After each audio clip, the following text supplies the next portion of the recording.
Sabi ko naman sa'yo, Kuya Danilo, huwag na tayong kumuha ng mga maibibenta natin doon sa basurahan ni Aling Bebang eh. Alam mo naman na isa yun sa mga galit na galit sa atin. Ewan ko ba doon kay Aling Bebang? Basura naman yung kinukuha natin pero pinagdadamot pa rin niya. Para ka naman bago ng bago doon, Kuya. Alam mo kung ano ang dahilan kung bakit galit sa atin si Aling Bebang. Hindi nga lang si Aling Bebang kundi karamihan ng tao dito sa Sitio Vicente. Isang malalim na paghinga ang pinakawalan ng 12 taong gulang na si Danilo habang bitbit niya ang isang sako na may laman na bote at iba't ibang patapong bagay na pwede nilang maibenta sa junk shop. Yun ang ikinabubuhay nila ng nakababata niyang kapatid na si Daniel na 10 taong gulang pa lamang. Ang kanilang lolo Pepe na lamang ang kasama nila sa buhay. Pero dahil sa matanda na ito, ay hindi na nito kayang magtrabaho pa. Kaya silang magkapatid ang kumikilos upang meron silang pambili ng pagkain sa araw-araw. Bakit kasi binuhay pa ni Lola Berta si Ahmad eh? E di sana, hindi tayo dinadamay ng mga tao sa galit nila kay Lola. Sumalangit nawa ang kaluluwa ni Lola Berta. Kuya, nakalimutan mo na ba na hindi sinasadya ni Lola Berta na buhayin si Ahmad? Nagkataon lang na nagkamali siya ng orasyon. Imbis na proteksyon para hindi makabangon si Ahmad sa libingan, ay aksidente niya yung nabuhay. Kahit na, parang ganun na rin kasi ang ginawa ni Loleng. Siya pa rin ang dahilan kung bakit hanggang ngayon ay patuloy pa rin ang pag-atake ng mga aswang dito sa Sitio Vicente. Lumakas tuloy ang loob ng mga aswang kasi meron ang namumuno sa kanila. Huwag ka magsalita ng ganyan kay Lola Berta, Kuya. Mamaya multuin ka nun, sige ka. Hindi ako natatakot sa multo. Lalo na kung si Lola Berta lang ang multo makikita ko. Bakit? Matatakot ka ba kung ang multo makikita mo ay bungal? Malakas na tumawa ang magkapatid sa sinabi ni Danilo.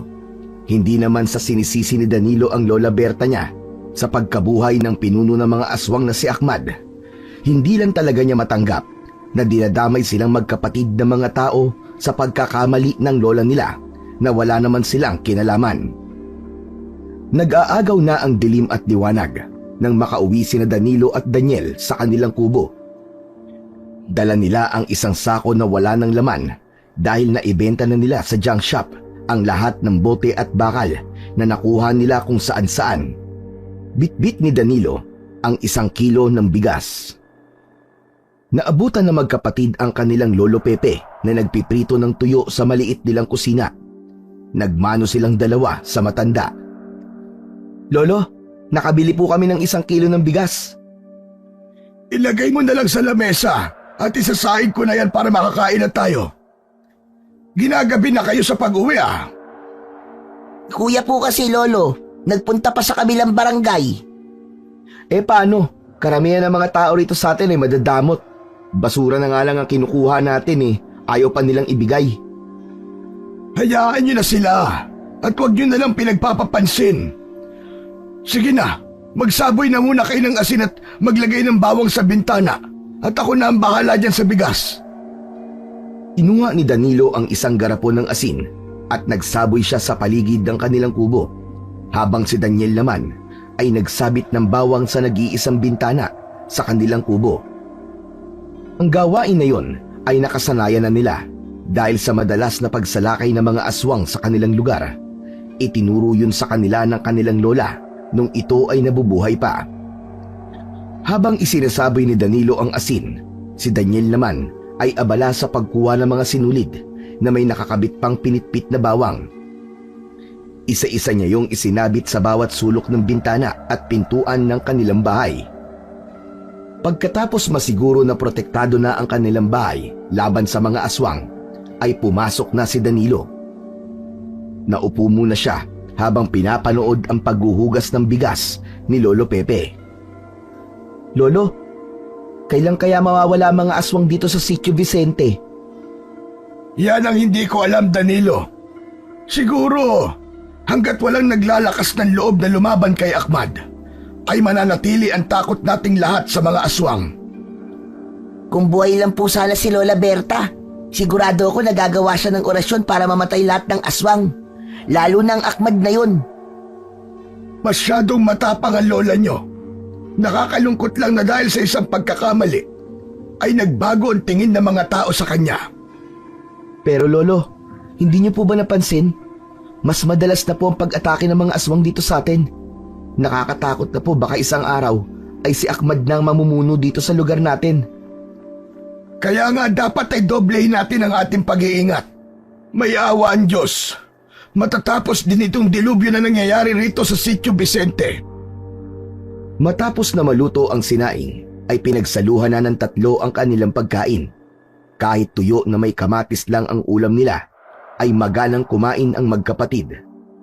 Mahirap man ang kanilang buhay, para kay Danilo ay mas importante pa rin na magkakasama silang tatlo at hindi sila nagkakasakit. Ganun pa man, mataas ang pangarap ni Danilo. Nais niyang makaahon sila sa kahirapan at mapatikim kay Lolo Pepe niya ang masaganang buhay habang meron pa siyang pagkakataon. Sa kalagitnaan ng gabi, habang mahimbing ang tulog ni Danilo, ay isang kakaibang panaginip ang dumalaw sa kanya.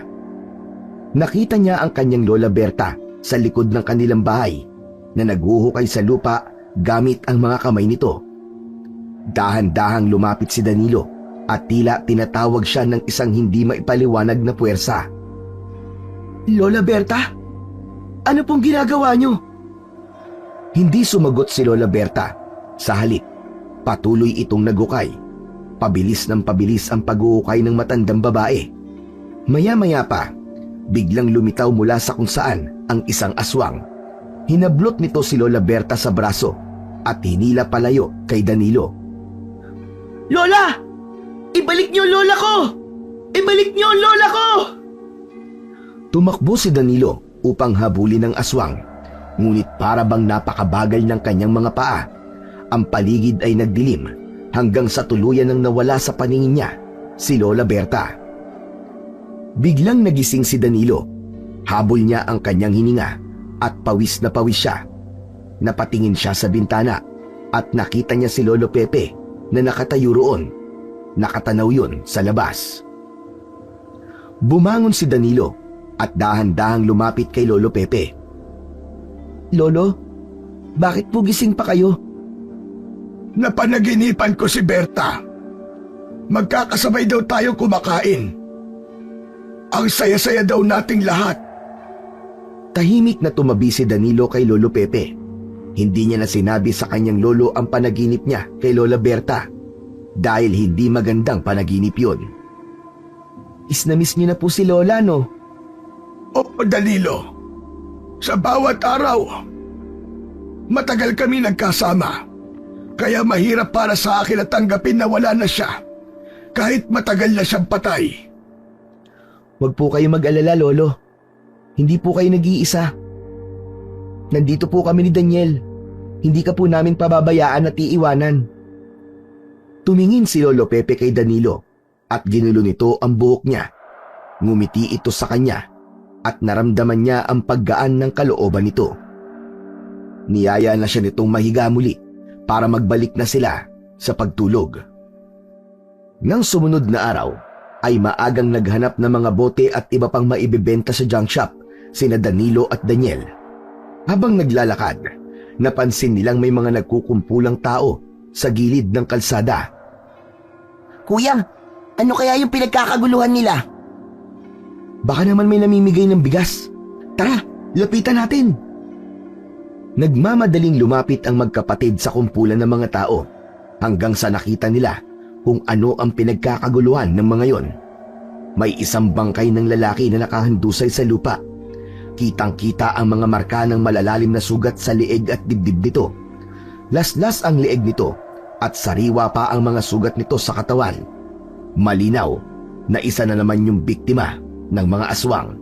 Napaatras sina Danilo at Daniel. Kahit marami nang nabibiktima at napapatay ang mga aswang sa lugar nila, ay hindi pa rin sila sanay sa ganoong senaryo. Paalis na sana ang magkapatid nang nakita sila ng ilang tao na naroon. Agad na bumakas ang galit sa mukha ng mga yon. May isang babae pa nga ang sumigaw na kung hindi daw dahil sa lola nila Danilo ay hindi magkakaroon ng patayan sa lugar nila. Sinisi nito si Lola Berta sa pagkabuhay ni Ahmad at ang pagbuo nito ng hukbo ng mga aswang na sumasalakay sa Sitio Vicente. May iba pang nagsabi na ang dapat kina Danilo ay pinapalayas sa lugar na yon. Hindi sinasadya ni Lola Berta na buhayin si Ahmad. Hindi niyo ba naiintindihan yon? Hindi niyo ba alam ang buong pangyayari? Nagsimulang makipagsagutan si Daniel sa mga tao. Natakot si Danilo na baka dumugin sila kaya mabilis niyang sinaway ang nakababatang kapatid. Tumaas palalo ang tensyon at tila ang mga tao ay handa ng lapitan ang magkapatid. Tama na, Daniel. Tama na. Wala tayong mapapala dito. Hindi sila maniniwala sa lahat ng sasabihin mo. Pero kuya, sabi ng tama na eh. Umalis na tayo. Wala nang nagawa pa si Daniel kundi ang sumunod kay Danilo. Habang paalis sila, ay dinig pa rin nila ang sigaw ng mga galit na mga tao. Masakit para kay Danilo na patay na ang lola nila pero patuloy pa rin ang galit ng mga tao rito. Nang makalayo sila, ay huminto sila sa ilalim ng isang puno. Napabuntong hininga ang magkapatid at humarap sa isa't isa.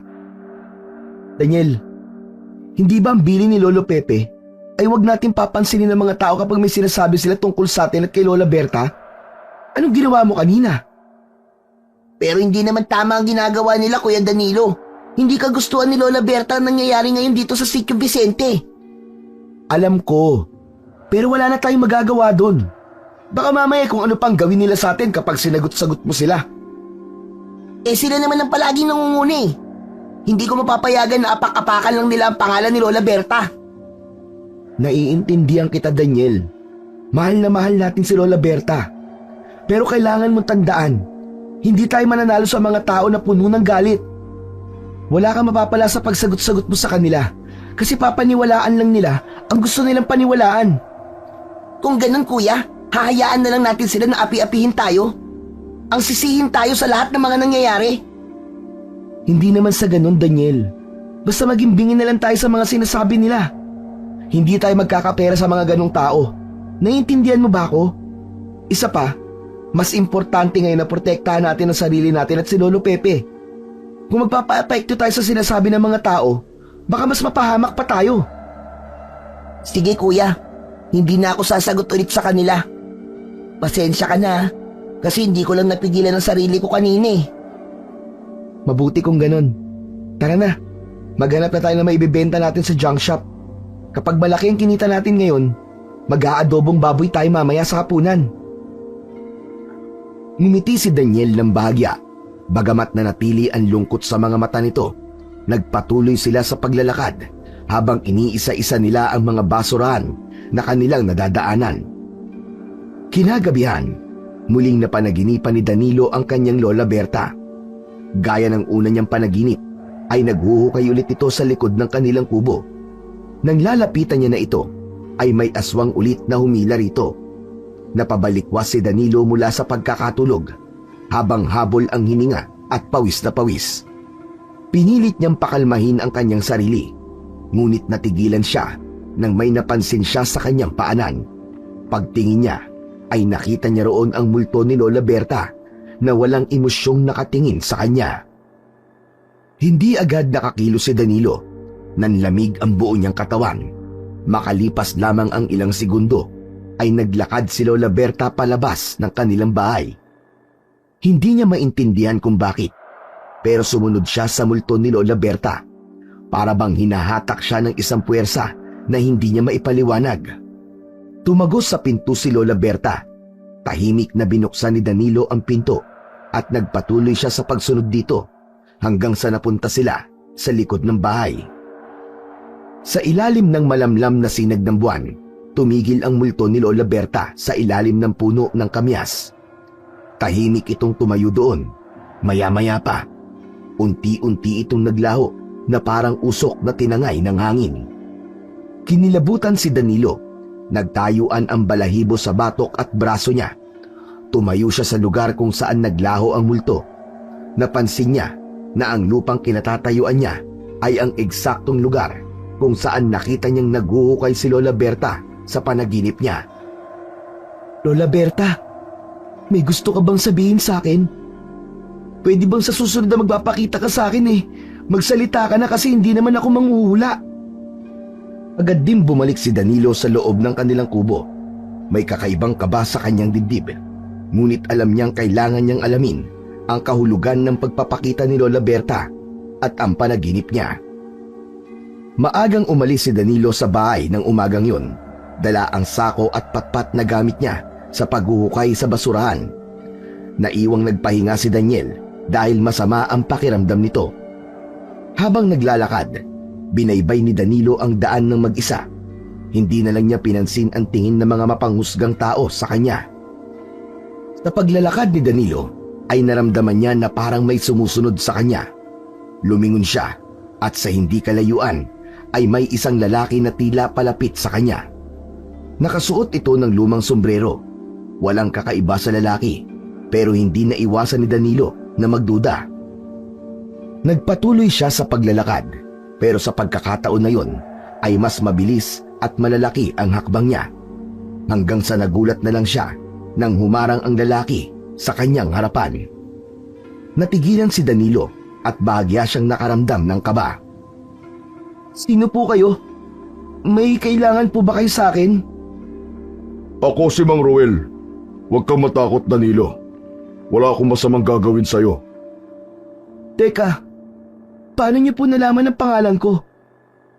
Dahil kilala ko ang Lola Berta mo. Naikwento ka niya at ang kapatid mo sa akin na nabubuhay pa siya. Bakit kilala niyo po si Lola Berta? Dahil isa ako sa mga tinuruan niya noon. Marami siyang itinuro sa akin tungkol sa orasyon, sa anting-anting at sa mga lihim na kaalaman. Kung ganun, ano po bang kailangan niyo sa akin? Hindi lingid sa kaalaman ko ang aksidenteng pagkabuhay ni Lola Berta kay Ahmad at ang pagsalakay ng mga aswang dito sa inyong lugar. Alam mo ba kung anong meron ka at si Daniel? Ikaw at ang kapatid mo ay mga Bertudes.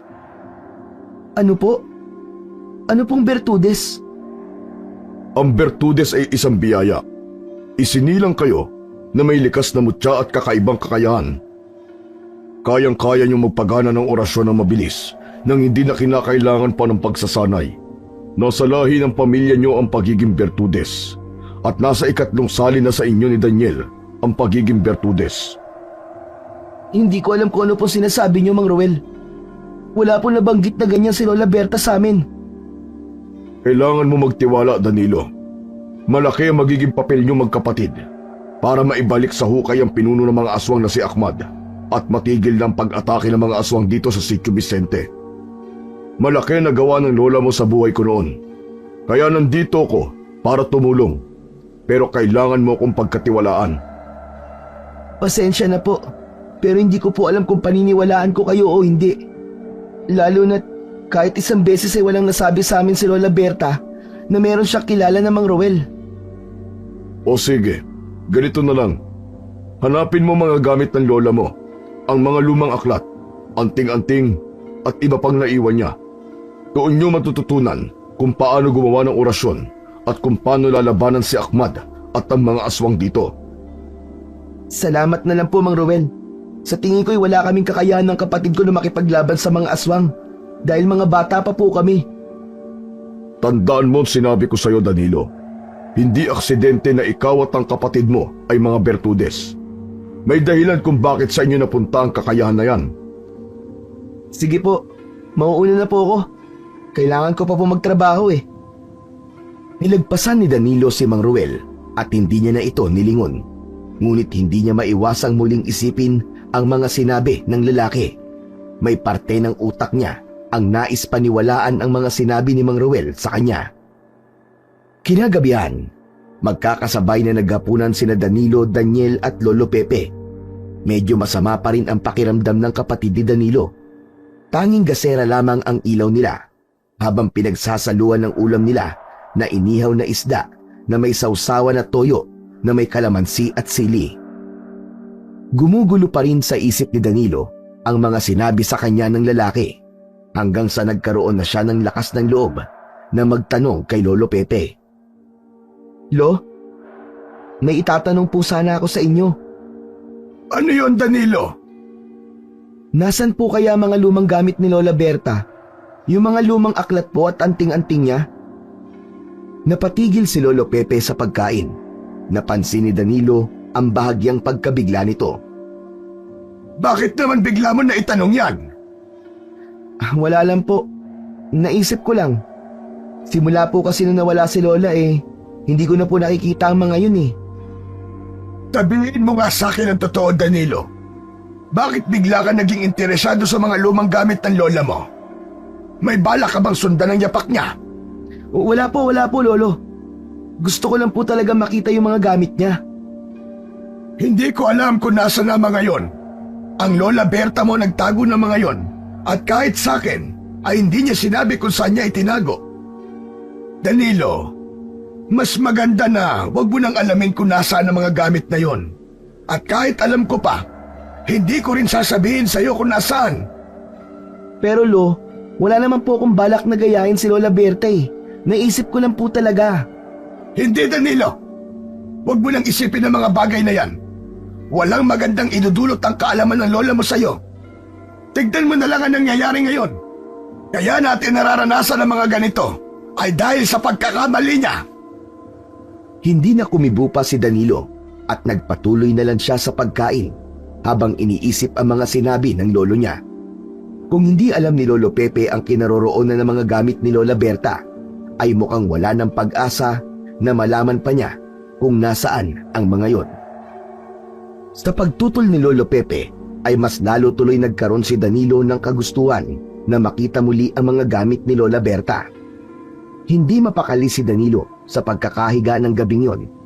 Kahit anong pikit na mga mata niya ay ang imahe ng multo ni Lola Berta na nakatayo sa likod niya ang nakikita niya sa kanyang isipan. Sigurado siya na may nais sabihin ang Lola Berta niya sa kanya, kaya 2 beses niya yung napanaginipan. Hanggang sa isang bagay ang biglang pumasok sa isip ni Danilo. Tahimik siyang bumangon at lumabas ng bahay, habang mahimbing na natutulog sina Daniel at Lolo Pepe. Maingat ang bawat takbang niya upang hindi magising ang dalawa. Pagkalabas, kinuha niya ang pala na nakasandal sa labas ng kubo. Naglakad siya papunta sa puno ng kamyas. Pagdating niya roon, ay huminga siya ng malalim at sinimulang maghukay sa eksaktong lugar kung saan naglaho ang multo ni Lola Berta. Habang abala si Danilo sa paghuhukay, ay nakarinig siya ng mahinang kaluskos sa likuran niya. Mabilis siyang lumingon at nakita niya si Daniel na nakatayo habang pinapanood siya. Daniel, anong ginagawa mo dyan? Ikaw ang dapat kong tanungin yan, kuya.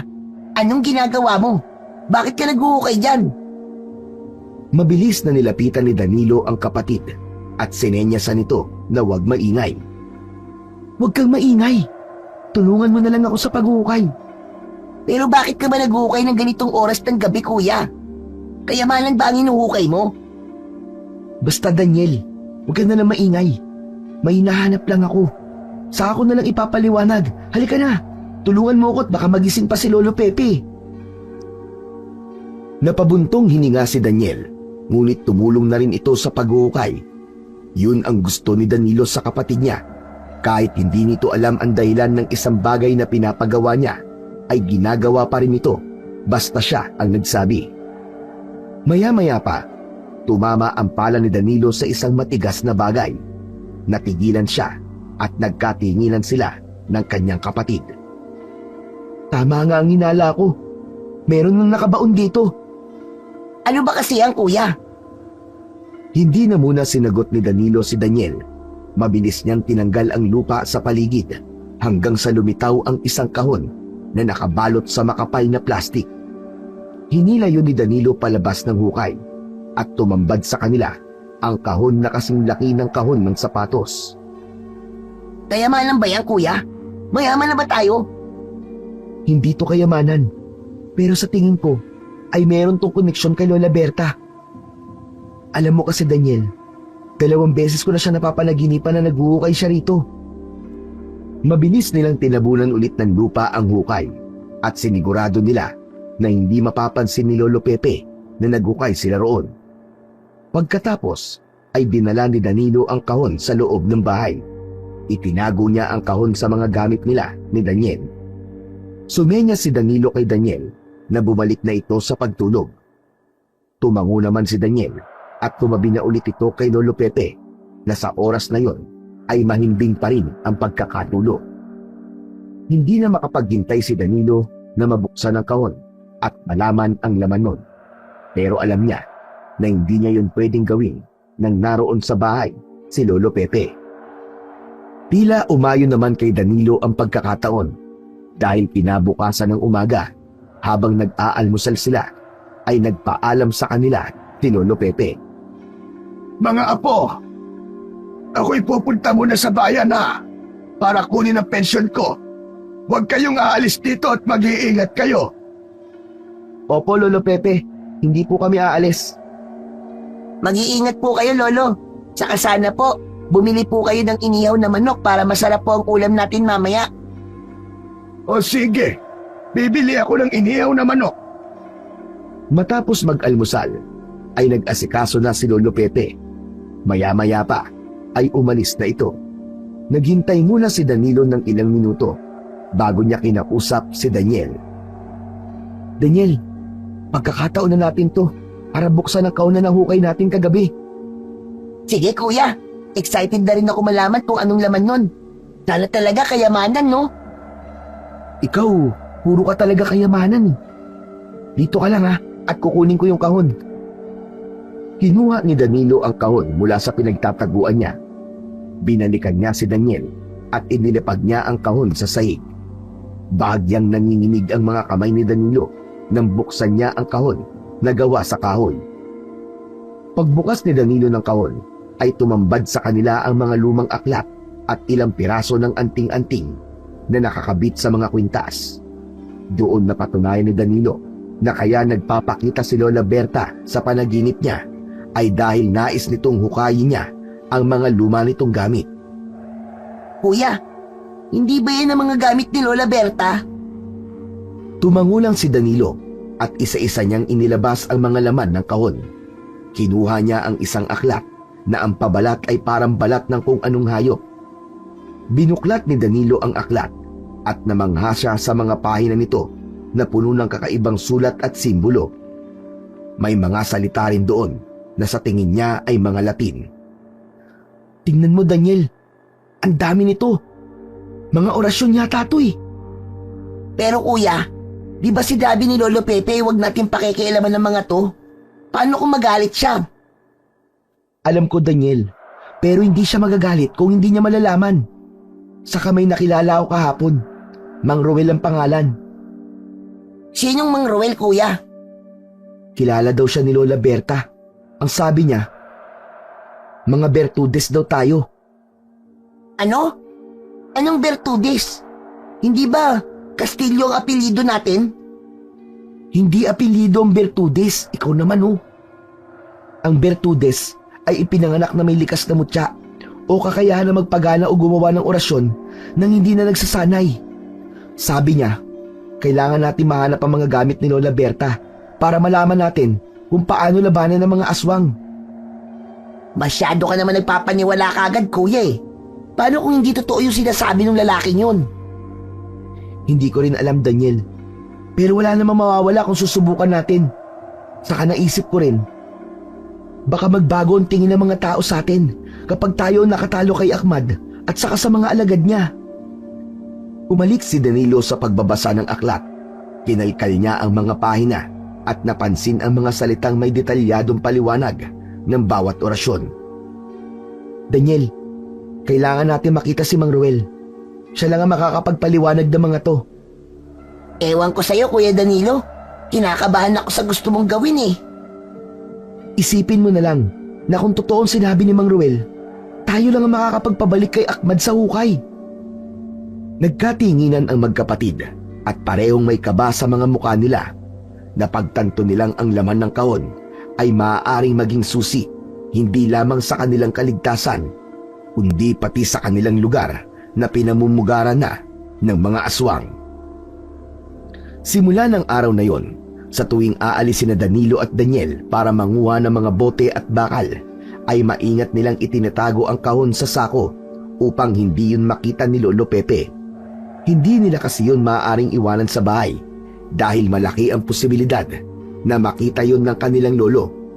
Araw-araw ay umaasa si Danilo na muling makikita si Mang Ruel upang masagot ang maraming katanungan niya tungkol sa pagiging Bertudes nila ng kanyang kapatid. Kuya, sigurado ka ba makikita mo ulit yung Mang Ruel na yon? Oo, Daniel. Pakiramdam ko, kahit siya ay nais tayong makausap. Pero natatakot pa rin ako, kuya. Sigurado magagalit si Lolo Pepe kapag nalaman niya tong ginagawa natin. Naku po, malilintikan talaga tayo dun. Kaya nga hindi natin sasabihin sa kanya, di ba? Gagawin natin to para magbago ng tingin ng mga tao sa atin. Susubukan nating itama ang naging pagkakamali noon ni Lola Berta. Lumipas ang ilang araw na hindi nakita ni Danilo si Mang Ruel. Halos mawalan na ng pag-asa si Danilo at inisip niya na baka kailangan nilang tuklasin ni Daniel ang lihim ng mga kagamitan ni Lola Berta nang sila lang. Hanggang isang hapon, habang bitbit nila ang sako, ay napansin ni Danilo ang isang pamilyar na figura sa gilid ng daan. Daniel, tignan mo dali! Si Mang Ruel, oh! Mang Ruel! Lumingon si Mang Ruel sa pagtawag ni Danilo at ngumiti nang makita ang magkapatid. Nilapitan nila ito ng mabilis. Sa wakas, nakita ulit kita, Mang Ruel! Sabi ko na nga ba at magkikita ulit tayo. Si Daniel ba yung kasama mo? Opo, siya po ang kapatid ko. Pasensya na po kayo nung huli nating pagkikita kung hindi po ako naniwala sa inyo.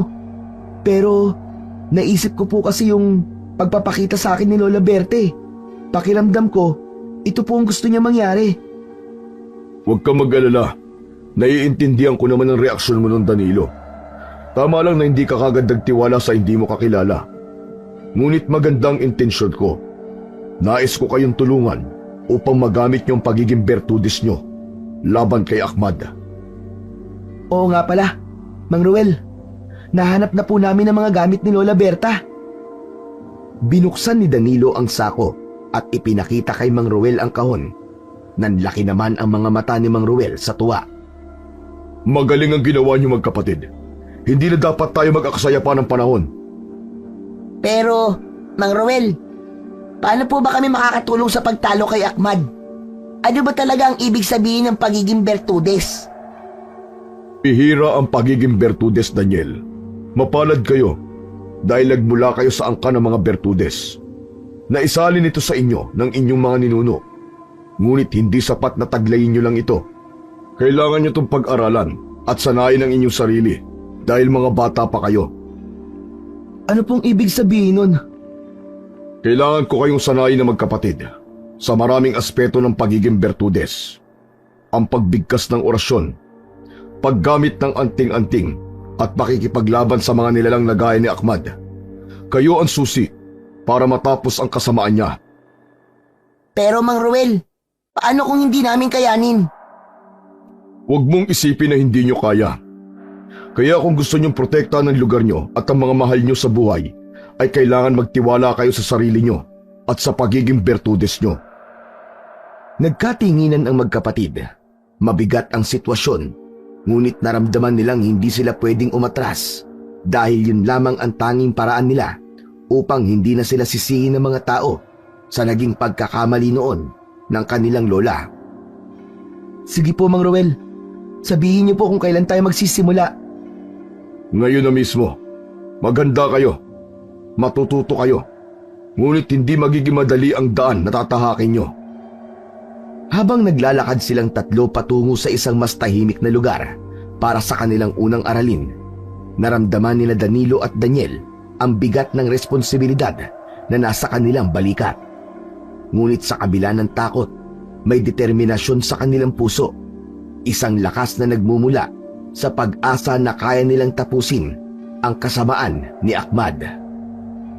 Hindi na muna namasura ang magkapatid dahil sumama sila kay Mang Ruel sa magubat na bahagi ng Sitio Vicente.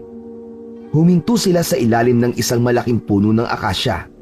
Umupo sila sa ugat nun habang nasa harapan nila si Mang Ruel. Inabot ni Danilo ang kahon kay Mang Ruel at inilabas nito roon ang isang lumang aklat ng mga orasyon. May halong kaba at panalabik sa mga mata ng magkapatid habang tinitingnan ni Mang Ruel ang bawat pahina ng aklat. Kailangan niyong malaman na ang mga orasyon ay hindi basta-basta binibigkas. Kailangan ng tamang intensyon, tamang pagbigkas at paniniwala. Kapag ginawa niyo ito na mali, maaaring maging delikado. Ang mga orasyon na nandito ay ginamit noon ni Lola Berta sa kabutihan. Kaya sa kabutihan niyo rin ito gagamitin. Naiintindihan niyo ba? Opo, Mang Ruel. Ano pong orasyon ang ituturo niyo sa amin? Ito ang orasyon na magbibigay sa inyo ng proteksyon. Kapag tama ang pagbigkas nyo, hindi kayo tatablan ng kahit na anong sandata, kahit itak o kutsilyo. Pero tandaan nyo, ito'y malakas lamang kung maganda ang intensyon nyo. Binuksan ni Mang Ruel ang aklat at itinuro ang isang pahina. Ito ang orasyon. Makinig kayong mabuti. Sundan nyo ako. Mabagal na binasa ni Mang Ruel ang bawat salita na sinundan naman nila Danilo at Daniel. Itinuro nito sa kanila ang tamang pagbigkas upang hindi sila magkamali. Maya-maya pa ay sila na ni Daniel ang bumigkas ng orasyon. May mga pagkakataon na nagkakamali sila, ngunit naging matyaga si Mang Ruel sa pagtatama sa kanila. At hindi nagtagal, nakuha na nila Danilo at Daniel ang tamang pagbigkas sa bawat salita na nasa orasyon. Maganda. Pero bigyan nyo pa ng diin ang bawat huling kataga. Sinubukan muli nila Danilo at Daniel at sa pagkakataon na yon ay ginaya nila ang pagbigkas ni Mang Ruel. Sa pagkakataon na yon ay may naramdaman silang kakaiba. Parang may mainit na enerhiyang bumalot sa kanilang katawan. Mabuti. Napakaganda na ginawa nyo. Nakita nyo na. Napagana nyo kagad ang orasyon nang hindi nyo na kinakailangan maghintay ng 49 na araw dahil kayo ay mga Bertudes. Ngunit tandaan nyo, ang orasyon ay hindi lamang binibigkas. Dapat ay maganda ang inyong layunin. Huwag nyo tong gagamitin sa kasamaan. Gawin nyong inspirasyon ang inyong Lola Berta. Mang Ruel, paano namin malalaman kung epektibo ang orasyon? Mararamdaman nyo yun sa sarili nyo.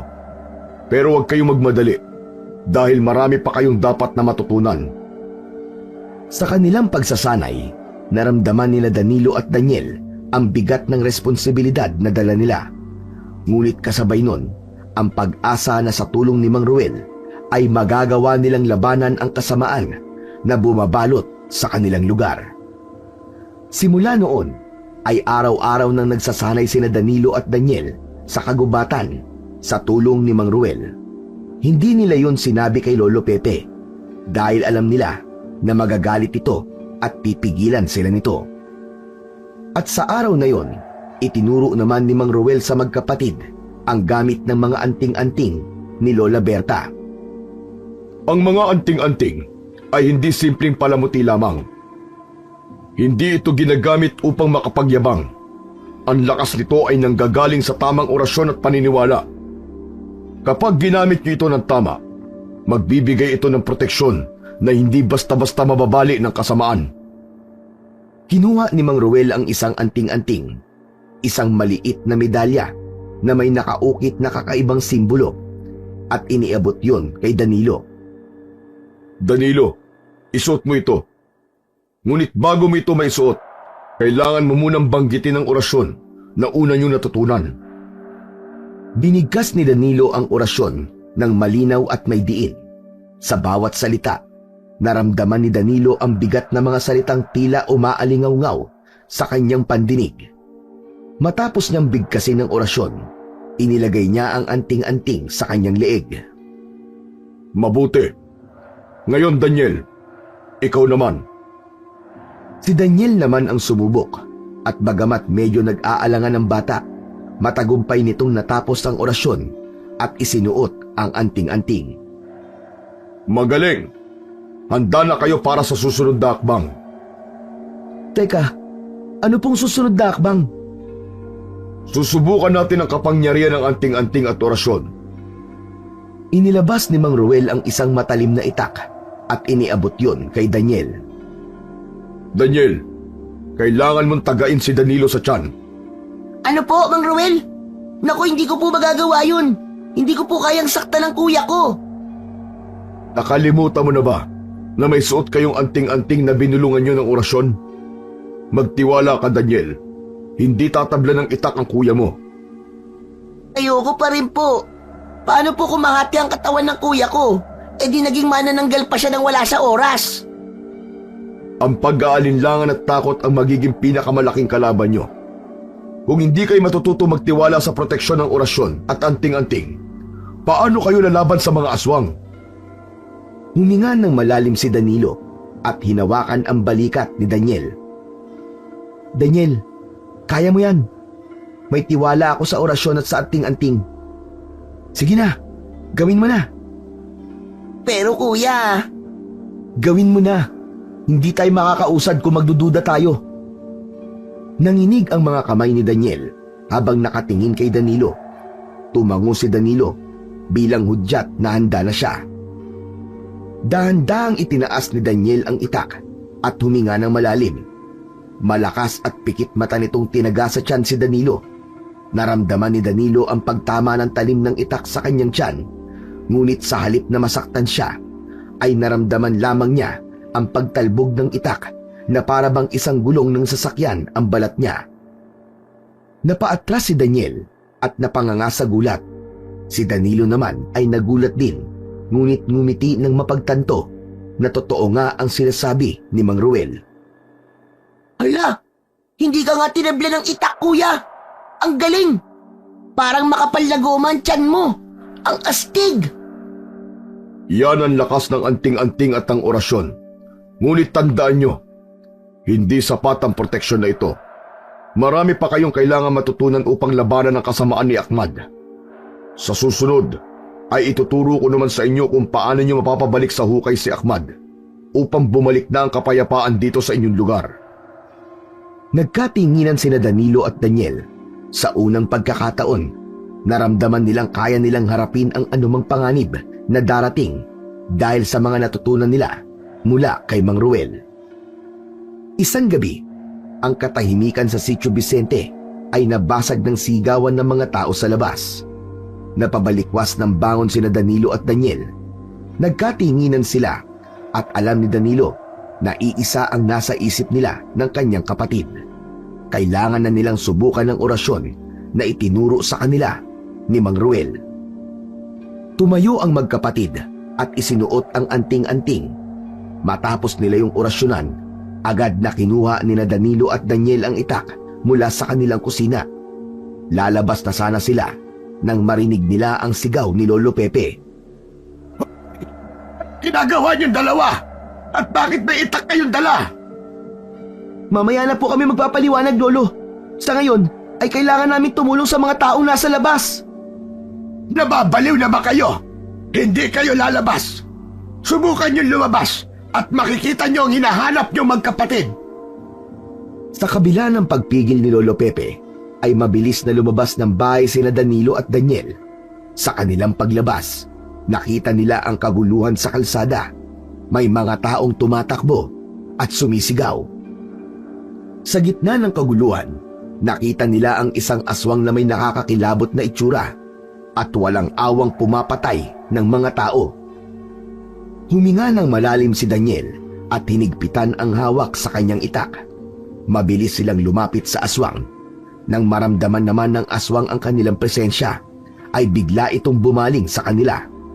Inilabas nito ang mahaba nitong dila na para bang ang tingin nito sa magkapatid ay isang masarap na pagkain. Mabilis na sumugod si Danilo habang si Daniel naman ay lumakad sa gilid upang malito ang aswang kung sino sa kanila ang unang aatakihin. Mabilis na umatake ang aswang kay Danilo, ngunit ang matatalim nitong kuko ay hindi man lang nagawang magasgasan ang balat ni Danilo. Itinaas ni Danilo ang itak at hinataw ang balikat ng aswang. Dahilan para mapasigaw ito ng dahil sa labis na sakit. Sinamantala naman ni Daniel ang pagkakataon na yon nang masugatan ng aswang. Umatake siya mula sa likuran at tinaga ang mga binti nito. Napahandusay ang aswang sa lupa. Ngunit kahit sugatan na, pilit yung tumayo. Ang mga mata ng aswang ay puno ng galit. Sa huling pagkakataon, magkasabay na itinaas na magkapatid ang kanilang mga itak at tinapos ang buhay ng aswang sa isang malakas na taga sa ulo nito. Tumigil na ang sigawan sa paligid nang mamatay ang aswang. Hingal na hingal ang magkapatid, ngunit magaan ang pakiramdam. Ayos! Nagawa natin, Daniel! Ang galing-galing natin, kuya! Ay, kuya! Si Lolo Pepe! Palapit sa atin! Sa hindi kalayuan, nakita nilang palapit si Lolo Pepe habang bakas sa muka ang halong galit at pag-aalala. Anong ginawa nyo? Sabi ko huwag kayong lalabas. Inilagay nyo lang ang buhay nyo sa peligro. Pasensya na po, Lolo Pepe. Pero kailangan namin protektahan ng mga tao. Anong protekta na sinasabi nyo? Mga bata pa kayo. At bakit nyo suot ang anting-anting ng Lola Berta nyo? Saan nyo yan nakuha? Antitigas talaga ng mga ulo nyo. Umuwi na kayo at doon tayo mag-uusap. Kinakabahan na sumunod sina Danilo kay Lolo Pepe pabalik sa kanilang kubo. Sa bawat takbang ay ramdam ni Danilo ang galit ng kanilang lolo. Pagpasok nila sa bahay ay agad silang hinarap ni Lolo Pepe. Ano sa tingin nyo ginagawa nyo, ha? Walang imik sina Danilo at Daniel. Nakayuko lamang sila habang hawak pa rin ang kanilang mga itak. Ilang beses ko na kayong pinaalalahanan. Huwag kayong makialam sa mga ganitong bagay. Lolo, hindi namin kayang manahimik na lang habang ginugulo ng mga aswang ang Sitio Vicente. Bertudes kami, Lo. Tungkulin namin ang ipagtanggol ang lugar na ito. Bertudes? Sino nagsabi niya sa inyo? Si Mang Roel po. Dati po siyang tinuturuan ni Lola Berta ng orasyon. Siya ang nagturo sa amin para magamit namin ang kakayahan namin ni Daniel para makipaglaban sa mga aswang. At nagtiwala kayo sa isang tao na hindi niyo lubusang kilala. Saka anong Bertudes ang sinasabi mo, Danilo? Hindi niyo ba alam kung anong hirap ang dinanas ng Lola Berta niyo dahil sa paggamit niya ng orasyon? Ang buhay niya, ang pamilya niya, lahat nasira. Gusto niyo bang mangyari din yun sa inyo? Lolo, hindi po namin hiningi ito. Isinilang kami ni Daniel na may ganitong kakayahan. Hindi namin kayang talikuran to. Ayaw po namin matulad kay Lola Berta. Pero hindi rin namin kayang pabayaan na lang ang mga tao rito, Lolo Pepe. Umiling si Lolo Pepe at baka sa mukha nito ang pagtutol. Bigla nitong kinuha ang nakasuot na anting-anting kina Danilo at Daniel. Nasaan pa ang ibang gamit ng Lola Berta niyo? Lolo, Nasaan? Tumiklop si Danilo sa pagsigaw ni Lolo Pepe. Wala siyang nagawa kundi kunin ang kahon at ibigay yon sa kanilang lolo. Simula ngayon, hindi niyo na kailangan gamitin ang mga ito. Itatago ko ang kahon na ito at hindi niyo ito pwedeng galawin. Lolo, kailangan namin ng mga yan para labanan ng mga aswang. Huwag niyo akong subukan, Danilo! Kapag kinuha niyo pa ulit ang mga gamit na ito, aalis ako. Iiwan ko kayo at bahala na kayo sa buhay niyo. Lolo, intindi niyo naman po sana na baka kami ni Daniel ang tatalo kay Ahmad. May dahilan kung bakit kami Bertudes ng kapatid ko. Mahal ko kayo, mga apo. Ayokong mangyari sa inyo nangyari kay Berta. Isipin niyo, nawala siya sa atin dahil sa paggamit niya ng mga orasyon. Pinoprotektahan ko lamang kayong dalawa. Naging tahimik ang buong kubo. Wala nang nagsalita sa kanilang tatlo. Dinala ni Lolo Pepe ang kahon sa kwarto nila. Naiwan sina Danilo at Daniel na parehong nalilito at puno ng lungkot. Kuya, ano nang gagawin natin ngayon? Hindi ko alam, Daniel. Pero isang bagay ang sigurado. Hindi natin pwedeng talikuran ang laban na to. Kailangan natin makumbinsi si Lolo sa gusto nating gawin. Ilan ang bigat ng sitwasyon. Alam ni Danilo na darating ang oras na kailangan nilang magdesisyon.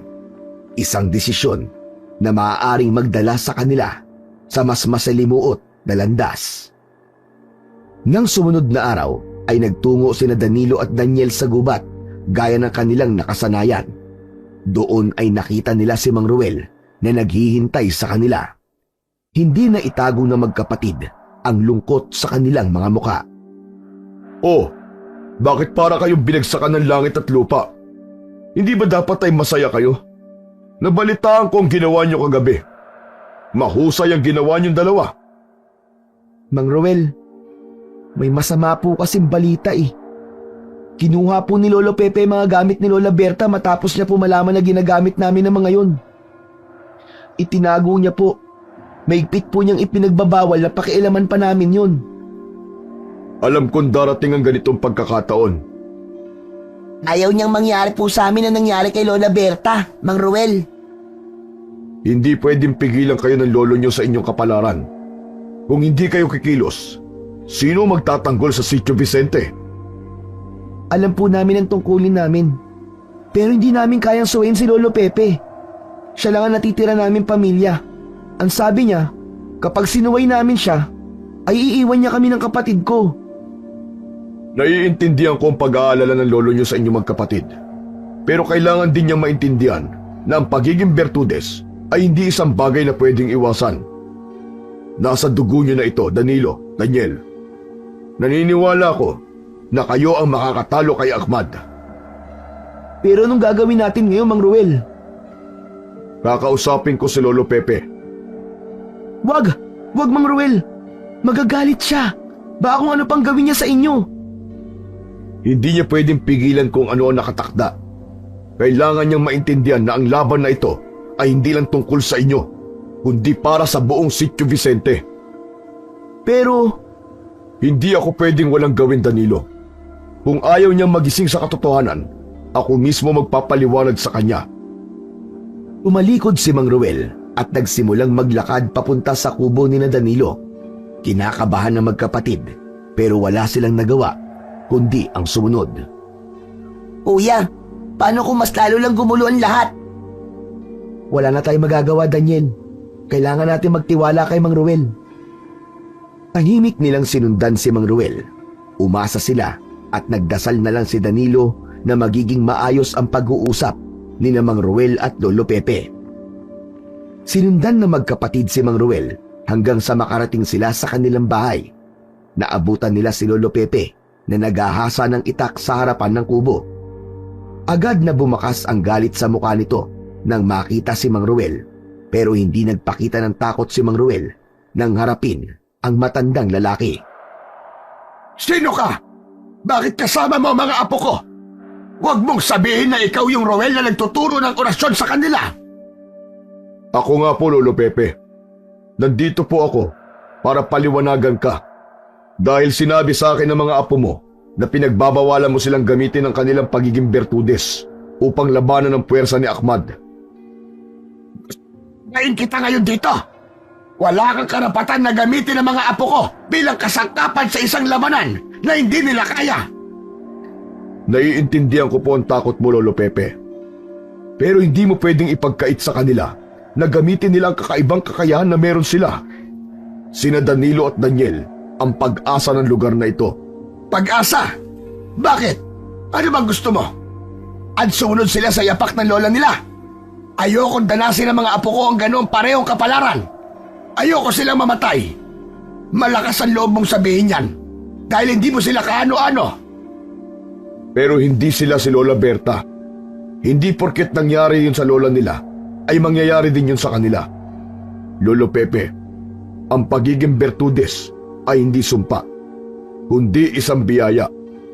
Kaya nga po ako nandito upang gamitin nila yun sa tamang paraan at magiging instrumento sila para tapusin ang kasamaan ni Ahmad. At kapag nagawa nila yon, malaki ang posibilidad na mawala na ang lahat ng galit ng mga tao sa kanilang dalawa. Natahimik ng ilang sandali si Lolo Pepe. Nadurog ang puso ni Danilo nang mangilid ang luha ng kanilang lolo hanggang sa tuluyan ng umagos ang luha sa magkabila ang pisngi ng matanda. Hindi mo ba naiintindihan? Araw-araw ako nasasaktan kapag naririnig ko ang bulong-bulungan ng mga tao at ang galit nila sa mga apo ko. Kahit wala silang kinalaman sa pagkakamali ng aking asawa, ay sila pa rin ang sinisisi ng lahat. Kaya nga hayaan niyo na sina Danilo at Daniel na tapusin si Ahmad. Kapag nagawa nila yon, ay mapapatunayan nila sa mga tao na kaya nilang itama ang pagkakamali noon ni Lola Berta. Pero paano nila magagawa yon kung ikaw mismo na lolo nila ang pumipigil sa kanila? Lolo Pepe, magtiwala ka. Ipakita mo sa kanila na nasa likod kanila, ano man ang mangyari. Isang matagal na katahimikan ang namayani. Pagkatapos ng ilang sandali, tumingin ng matiim si Lolo Pepe kay Mang Ruel at huminga ng malalim. Sige, papayag na ako. Pero mangako ka, Ruel. Gabayan mo sila at siguraduhin mong hindi mapapahamak sila Danilo at Daniel. Nangangako po ko, Lolo Pepe. Hinding-hindi ko sila pababayaan. Nagtagpo ang mga mata ni Mang Ruel at Lolo Pepe. Sa pagkakataon na yon, ay walang pagsidlan ang kasiyahan ni Danilo at Daniel dahil sa wakas ay suportado na sila ni Lolo Pepe sa pakikipaglaban nila sa mga aswang at kay Ahmad. Pagkaalis ni Mang Ruel ay tinawag sina Danilo at Daniel ni Lolo Pepe sa loob ng kanilang kubo. Nanlaki ang mga mata ng magkapatid sa kasiyahan nang makita nilang hawak ni Lolo Pepe ang kahon na naglalaman ng mga gamit ni Lola Berta. Kita sa mukha ng magkapatid ang halo-halong emosyon ng pananabik at kaba. Mga apo, eto na ang kahon.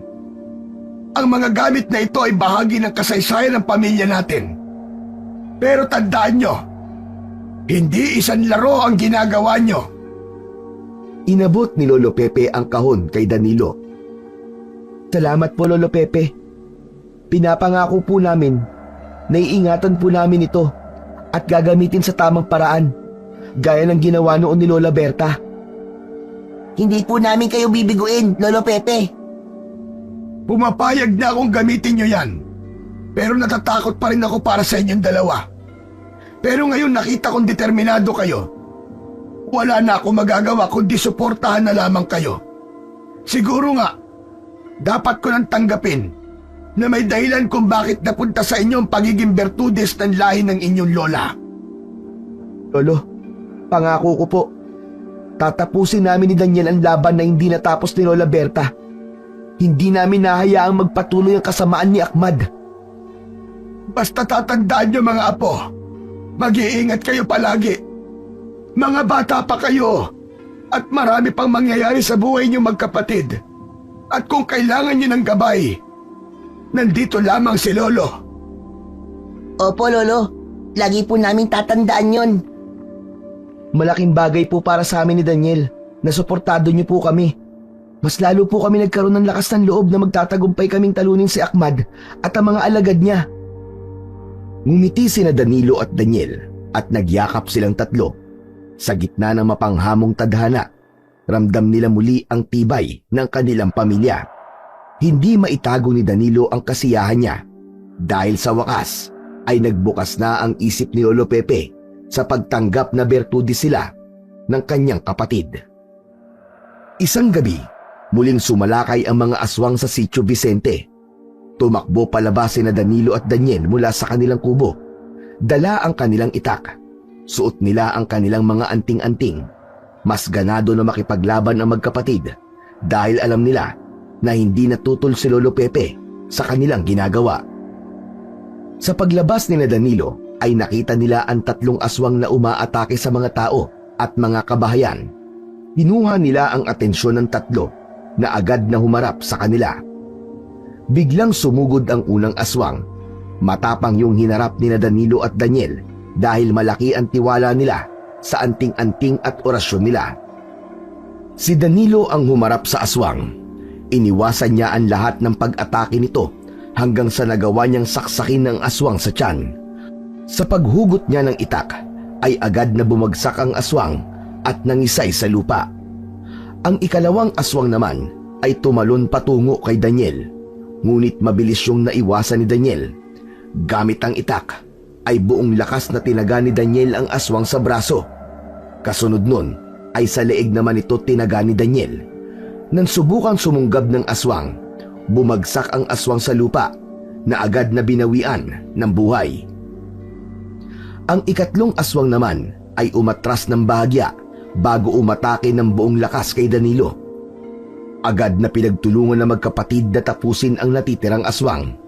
Umikot si Daniel sa likod ng aswang at 2 beses nitong tinaga ang likod ng aswang. Habang si Danilo naman ay tinapos ang aswang sa pamamagitan ng pagsaksak ng itak sa leeg nito. Habang nakahandusay ang 3 bangkay ng aswang, ay biglang uminit ang paligid. Mula sa hindi kalayuan ay nakita nila ang isang mas malaking aswang na nababalot ng makapal na balahibo. Namumula ang mga mata nito na parang nagbabaga. Meron itong malaking pangangatawan at agad na naramdaman ni Danilo at Daniel ang kakaibang lakas ng aswang na yon. Ang husay nyo, mga Bertudes. Mga apo nga kayo ni Berta. Ngunit hindi sapat ang husay at lakas nyo upang tapatan ako. Ahmad, tapusin na natin to ngayon! Napakatapang nyo naman. Huwag kayong maging kampante dahil mahihinang aswang lang ang nakalaban nyo. Hindi na nagsalita ang magkapatid at magkasabay silang sumugod kay Ahmad. Tinangka nilang tagain ito pero napigilan kagad yun ni Ahmad nang mahigpit nitong hawakan ang mga kamay ni Daniel at Danilo. Nagpumilit na makawala ang magkapatid pero masyadong malakas si Ahmad. Hindi pa ito ang oras para magharap tayo. Pero tandaan nyo ito. Kung patuloy kayong makikialam, uubusin ko ang bawat mahal nyo sa buhay. Subukan mo! Hindi kami natatakot sa'yo! Maghanda kayo. Sa oras na magkita tayo muli, sisiguraduhin kong matutulad kayo sa inyong Lola Berta. Sa isang iglap ay nawala si Ahmad. Naiwan ang magkapatid na galit na galit. Mas determinado na wakasan ang kasamaan ni Ahmad. Nagdesisyon na silang bumalik sa kanilang kubo habang ang mga tao ay hindi makapaniwala sa nasaksihang pakikipaglaban ni Danilo at Daniel sa mga aswang. Kinabukasan, matapos mag-almusal, ay nagpaalam sina Danilo at Daniel kay Lolo Pepe na makikipagkita sila kay Mang Ruel. Pagdating nila sa gubat, ay nakita nila si Mang Ruel na nakatayo sa lugar kung saan madalas silang magkita. Nakaupo si Mang Ruel sa ilalim ng puno na tila kanina pa naghihintay kina Danilo. Mabilis na lumapit ang dalawa kay Mang Ruel. Mang Ruel, nagpakita kagabi si Ahmad sa amin. Binantaan niya kami. Sinabi niyang uubusin niya ang lahat ng mahal namin sa buhay kung patuloy kami makikialam. Huwag kayong matakot sa kanya. Kung nagpakita na siya sa inyo, ibig sabihin ay nalalapit na malaking pag-atake ni Ahmad sa Sitio Vicente. Kailangan na nating kumilos bago pa niya tuluyang magawa ang kanyang mga plano. Ano pong kailangan namin gawin, Mang Ruel? Oras na para ituro ko sa inyo ang isang sinaunang ritual na itinuro sa akin noon ni Lola Berta. Ito ang tanging paraan upang maibalik si Ahmad sa hukay na kanyang pinanggalingan. Naglakad si Mang Ruel papunta sa isang malinis na bahagi ng lupa. Inilabas nito ang itak mula sa tagiliran at humarap sa magkapatid. Panoorin niyo ito mabuti. Gamit ang inyong mga itak, kailangan niyong gumuhit ng isang bilog sa lupa. Dapat ay kasta ang isang tao sa bilog na yon. Sa loob ng bilog na yon, dapat tumayo si Ahmad. Kapag nagawa niyo na yon, sabay ninyong sambitin ang orasyon na ituturo ko sa inyo. Isang orasyon ang sinambit ni Mang Ruel na sinundan naman ng magkapatid. Kailangan ay sabay at tamang-tama ang bigkas nyo sa orasyon. Ang pinakamaliit na pagkakamali ay maaaring maging dahilan ng pagkabuhay ng iba pang malalakas na aswang na matagal nang wala sa mundo. At kapag nangyari yon, wala nang makakakontrol sa kanila. Mas mahihirapan na kayo sa mga susunod nyong laban dahil malaki ang posibilidad na hindi na lang si Ahmad ang inyong makakalaban. Ganon ang nangyari noon kay Lola Berta, kaya muling nabuhay si Ahmad. Gagawin namin yun ng tama, Mang Ruel. Hindi namin hahayaan ni Daniel na magkamali kami. Mabuti kung ganon. Ngayon, magsanay na kayo. Ilabas nyo ang mga itak nyo at gawin nyo ang ituturo ko sa inyo. Sinimulan ni Mang Ruel ang pagpapakita ng tamang paraan ng pagguhit ng bilog sa lupa gamit ang itak. Dahan-dahan itong ginuhit ang isang perpektong bilog. Sumunod ang magkapatid at ginaya ang bawat galaw ni Mang Ruel. Matapos makagawa ni Danilo at Daniel ng bilog, ay binigkas nila ang orasyon. Sa una ay nagkamali sila at may mga pagkakataon na hindi sila sabay. Kaya naman naging matyaga si Mang Ruel sa pagtuturo sa kanila ng tamang tiyempo sa pagbigkas ng orasyon.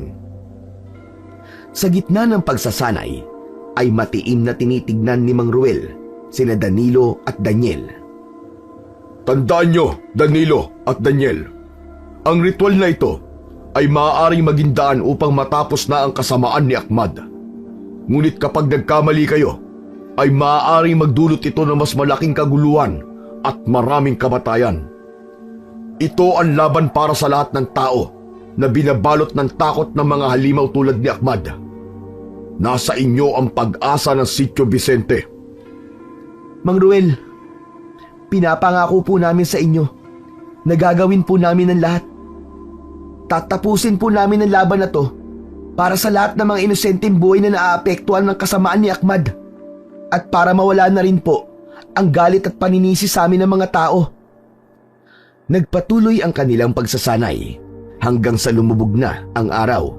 Ang bawat galaw, bawat pagbigkas at bawat hakbang nila Danilo at Daniel ay isang patunay ng kanilang matatag na dedikasyon sa kanilang ginagawa.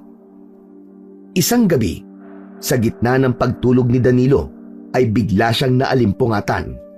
Agad niyang nakita si Lolo Pepe sa tabi ng bintana. Tila malalim ang iniisip nito habang nakatingin sa kawalan. Dahan-dahang bumangon si Danilo at tahimik siyang tumabi sa kanyang lolo. Lo, bakit po gising pa kayo? Ano pong iniisip niyo? Hindi ako makatulog, Apo. Naiisip ko kayo ng kapatid mo. Natatakot ako para sa inyo ni Daniel. Alam kong malalakas kayo dahil kayo ay mga bertudes. Pero si Ahmad, hindi siya basta-bastang kalaban. Marami na siyang pinatay. At kung may mangyari sa inyo, hindi ko mapapatawad ang aking sarili. Lolo, naiintindihan ko po ang takot niyo. Pero hindi po kami susuko. Isa pa, naituro na po sa amin ni Mang Ruel kung paano matatalo si Ahmad. Kami lang po ni Daniel ang may kakayahan para gawin yun. Magtiwala lang po kayo sa amin ni Daniel. Hindi ko makakalimutan ang nangyari noon kay Lola Berta mo. Sa pagsubok niyang patayin si Ahmad, ay nawala siya sa atin. Napakahirap tanggapin ang pagkawala niya. Ibinigay niya ang lahat para protektahan ang lugar na ito. Ayokong maulit ang nangyari sa kanya sa inyo. Ikaw po at si Lola Berta po ang inspirasyon namin ni Daniel. Hindi po namin pinapalampas ang bawat araw na hindi iniisip kung gaano siya katapang. Huwag niyo pong isipin na mangyayari po sa amin na nangyari kay Lola Berta. Hindi po kami papayag ni Daniel. Naiiwanan ka namin mag-isa. Maraming salamat, Apo. Sigurado ako na kung gaano ko kayo ipinagmamalaki, ay ganun din ang Lola Berta nyo.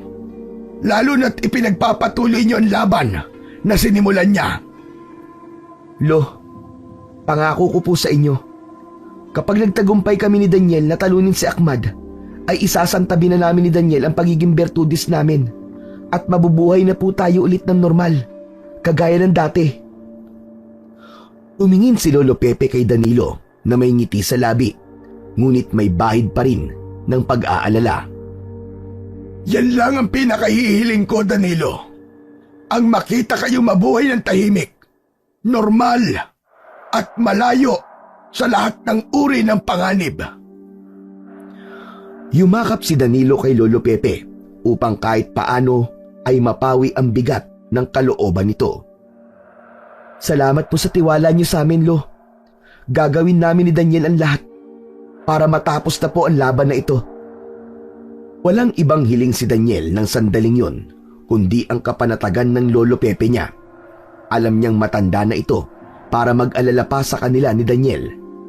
Pero alam niya rin na may misyon sila ng kapatid niya na kailangan nilang tapusin. At yun ay ang ibalik si Ahmad sa lugar kung saan ito nararapat. Sa mga sumunod na araw ay mas lalo pang pinagbuti ni Danilo at Daniel ang pagsasanay nila sa pagsasagawa ng ritual na makakapagpabalik kay Ahmad sa hukay. Kasabay noon ay tinuruan din sila ni Mang Ruel sa wastong pakikipaglaban gamit ang itak. Ang orasyon ay isang proteksyon. Ngunit kung hindi nyo alam kung paano gamitin ang inyong katawan at isipan, baka ito maging dahilan ng inyong pagkatalo. Hindi dapat kayo umasa sa orasyon at anting-anting sa lahat ng oras. Dapat ay may kaalaman din kayo sa totoong pakikipaglaban. Tinuruan ni Mang Ruel sina Danilo at Daniel sa tamang paggamit ng itak at kung paano nila yun magagamit na pangdepensa. Habang patuloy ang pagsasanay ng magkapatid, ay hindi nila inalis si Lola Berta sa kanilang isipan. Ginawa nila itong inspirasyon at ang mga kabayanihan na ginawa nito noon nung ito'y nabubuhay pa. Ang tapang ng kanilang Lola Berta ay nagbibigay inspirasyon sa kanila upang mas lalo pang magsikap at matuto. Nang mga sumunod na oras, ang tatlo ay nagpatuloy sa mahigpit na pagsasanay. Determinado sina Danilo at Daniel at puno sila ng tapang at lakas, hindi lang para patunayan ang kanilang kakayahan, kundi upang matuldukan na ang kasamaan ni Ahmad at ang anino ng takot na sumasakop sa kanilang bayan. Isang gabi, sabay na nagising sina Danilo at Daniel dahil sa sigawan ng mga tao mula sa labas. Mabilis silang lumapit sa bintana at natigilan sila nang makita ang napakaraming aswang na umaatake. Lolo, may mga aswang! Napakadami po nila! Kailangan na namin lumabas at tumulong! Sige, mag-iingat kayo mga apo. Pero bago kayo lumabas, ay magdasal muna tayo ng taimtim. Hinawakan ni Lolo Pepe ang kamay ni Danilo at Daniel. Sabay silang lumuhod sa harap ng altar sa maliit na sulok ng kanilang bahay. Panginoon, gabayan niyo po ang aking mga apo. Bigyan niyo po sila ng lakas at tapang upang talunin ang kasamaan. Ingatan niyo po sila mula sa mga kampon ng kadiliman. Itinataas ko po ang panalangin na ito sa inyong makapangyarihang pangalan, O Panginoong Hesus. Pagkatapos ng kanilang dasal, tumayo ang magkapatid at mahigpit na niyakap si Lolo Pepe. Paglabas nila sa bahay, agad nilang nakita si Mang Ruel na nakikipaglaban sa mga aswang. Tumatalsik ang dugo ng mga aswang habang walang tigil si Mang Ruel sa pakikipaglaban gamit ang itak. Tumakbo ang magkapatid papunta sa kaguluhan. Ang kapangyarihan ng orasyon ay bumalot sa kanilang katawan at nagbigay sa kanila ng proteksyon laban sa mga aswang. Ang laban ay naging madugo. Walang tigil ang magkapatid sa pag-atake sa mga aswang na tila hindi nauubos. Natigilan sila nang makarinig sila ng malalim at malakas na tawa mula sa kung saan. Tila nanggagaling yun sa ilalim ng lupa. Maya-maya pa ay nakita nila si Ahmad na papalapit. Ang presensya nito ay nagdulot ng takot sa paligid. Ang mga aswang ay huminto sa paggalaw na parang nagbigay pugay sa kanilang pinuno. Huminto si Ahmad ilang dipaan layo kina Danilo at Daniel. Mga Bertudes, ito na ang oras. Tatapusin ko ang buhay niyong mga Bertudes. Ang mga inumpisahan ni Berta noon ay dito ko na wawakasan. Hindi ka namin hahayaang magtagumpay, Ahmad. Haharapin ka namin at babalik ka kung saan ka nararapat. Hindi kami magpapatalo sa kasamaan mo, Ahmad! Papatayin ka namin! Natawa si Ahmad at naglakad ito palapit sa kanila. Agad na inatake ni Danilo at Daniel si Ahmad gamit ang kanilang mga itak at orasyon. Ang kanilang mga galaw ay mabilis at maingat. Ngunit si Ahmad ay tila naglalaro lang. Sa isang iglap ay nakalmot ni Ahmad sa braso si Danilo gamit ang matatalas nitong kuko na naging dahilan upang mabitawan ni Danilo ang kanyang itak. Mabilis niya yung kinuha habang pinoproteksyonan siya ni Daniel. Sabay na sumugod ang magkapatid kay Ahmad. Hawak ang kanilang mga itak na nabalutan ng kapangyarihan mula sa orasyon. Mas binilisan nila ang kanilang paggalaw at pag-atake. Ngunit si Ahmad ay mas lalo ring naging mabilis, kaya madali nitong naiwasan ang mga pag-atake nila. Sa kabila ng lahat, hindi sumuko ang magkapatid. Danilo! Daniel! Gawin niyo na ang ritual! Kailangan niyo nang tapusin ang laban na ito sa lalong madaling panahon! Napatingin si Danilo kay Daniel at sabay silang tumango. Gamit ang kanilang mga itak, mabilis silang gumuhit ng isang bilog sa lupa. Sinimulan nilang pilitin si Ahmad na pumasok sa bilog. Gumamit sila ng mga mabibilis na galaw habang pilit na itinutulak nila si Ahmad patungo sa gitna ng bilog. Ngunit si Ahmad ay isang biyasang mandirigma. Ang kanyang lakas ay tila hindi nauubos. Ang bawat pag-atake at pagpiglas nito ay nagpahirap sa magkapatid. Bigla namang dumating si Lolo Pepe. Mabilis itong tumakbo papunta kay Ahmad. Ahmad! Ako ang harapin mo! Nagulat sina Danilo sa biglaang pagdating ni Lolo Pepe. Lumapit si Lolo Pepe sa pinuno ng mga aswang at bigla nitong niyakap si Ahmad ng mahigpit. Lolo! Wag! Delikado! Gawin yon dapat yung gawin! Huwag niyo akong alalahanin! Habang si Ahmad naman ay nagpupumiglas mula sa pagkakayakap ni Lolo Pepe, ay matagumpay na nadala ni Lolo Pepe si Ahmad sa gitna ng bilog. Danilo! Daniel! Bigkasin niyo na ang orasyon! Ngayon na! Huminga ng malalim ang magkapatid at sabay nilang sinimulan ng orasyon. Sabay nilang sinambit ang orasyon at siniguro nila na magkasabay sila at lahat ng salita ay tama ang kanilang pagbigkas. Unti-unting bumuka ang lupa sa ilalim ng bilog. Umuga ang lupa at isang malakas na hangin ang yumakap sa kanilang lahat. Nagsimulang lumubog si Ahmad habang nagpupumiglas pa rin sa pagkakayakap ni Lolo Pepe. Hindi pa ito ang wakas, mga Bertudes!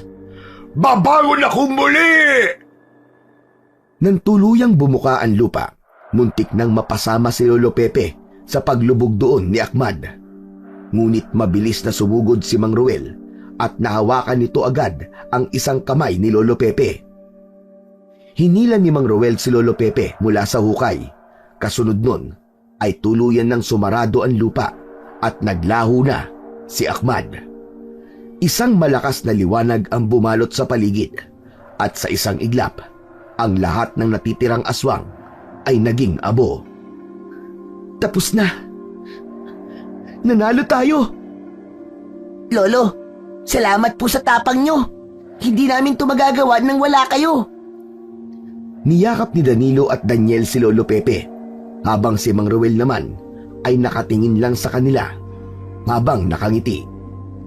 Hindi makapaniwala sina Danilo at Daniel na nagawa nilang talunin ang kasamaan ni Ahmad. Nagtagumpay sila na iligtas ang kanilang lugar mula sa mga aswang. Ang kanilang mga puso ay puno ng saya at pasasalamat dahil alam nilang sila ay bahagi ng isang makasaysayang laban para sa kabutihan. Matapos ang matinding laban nina Danilo at Daniel kay Ahmad, ay muling bumalik ang kapayapaan sa Sitio Vicente. Ang mga takot at pangamba ng mga tao ay napalitan ng ngiti at pasasalamat. Ang mga tao ay nagtipon-tipon sa harapan ng bahay ni Danilo at nagbigay ng pera, pagkain at kung ano-ano pa. Si Danilo at Daniel ay nakatayo sa harap ng mga tao habang ang kanilang mga mata ay puno ng kasiyahan. Lahat ay humingi ng tawad kina Danilo at Daniel at Lolo Pepe sa hindi magandang pagtrato ng mga ito noon sa kanila. Naging mabilis naman ang kanilang pagbibigay ng kapatawaran dahil para kina Danilo ay wala ng puwang ang pagtatanim ng galit sa kanilang puso. Maraming salamat po sa inyo mga kasama sa pagtanggap niyo po sa amin. Ang laban po na yon ay para sa lahat ng buhay na nilapastangan ni Ahmad at ng mga alagad niya. Ngayon, maaari na po tayong mabuhay ng tahimik at masaya. Nang umalis na ang mga tao, ay saka nagkaroon ng pagkakataon si Mang Ruel na lumapit kina Danilo at Daniel. Danilo, Daniel, oras na para ako ay umalis. May mga lugar pa akong kailangan puntahan at ang misyon ko na gabayan at turuan kayo ng dapat niyong matutunan ay tapos na. Oras na para kayo na mismo ang maglinang ng pagiging mga bertudes niyo. Mang Ruel, salamat po sa lahat ng tulong at gabay na ibinigay niyo sa amin ng kapatid ko. Salamat din po sa tiwala niyo sa amin. Hindi po namin makakalimutan ang lahat ng itinuro niyo po sa amin, Mang Ruel. Maraming salamat po sa lahat. Walang anuman. Tandaan nyo, mga bertudes. Patuloy niyong gamitin ang inyong kakayahan sa kabutihan. Matapos magpaalam ni Mang Ruel, ay nagkasundo sina Danilo at Daniel na magtungo sa libingan ni Lola Berta. Pagdating nila roon, ay lumuhod sila at nagdasal sa harap ng puntod ng kanilang lola. Lola, nagtagumpay po kami ni Daniel. Naibalik na po namin si Ahmad sa kung saan po siya nararapat. Ang hangin ay humaplos sa kanilang katawan na para bang niyakap sila ni Lola Berta. Nangako sina Danilo at Daniel na bagamat magpapahinga na sila sa paggamit ng orasyon at anting-anting, ay hindi pa rin nila kakalimutan ang pagiging bertudes nila. Ipinagdasal din nila na sana ay wala ng kaguluhan ang muling dumating sa kanilang lugar. Pero kung sakali man na may mga aswang o mga kampon ng kadiliman ang muling sisira sa kapayapaan ng Sitio Vicente, ay hindi sila magdadalawang isip na muling tumayo at lumaban sa abot ng kanilang makakaya.